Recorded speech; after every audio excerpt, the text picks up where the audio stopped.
በኢትዮጵያ ካሌንደር 2016 በፊት የነበሩ 5 ዓመቶችን ወስዶ ጥናቱ አይቷል።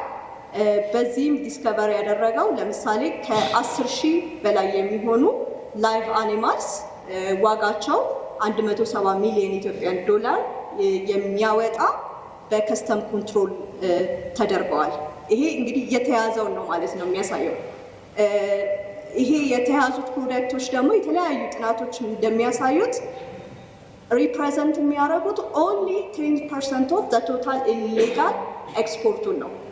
ካለው ኢሌጋል ኤክስፖርት ውስጥ የሚያዘው 10% መሆኑ ነው።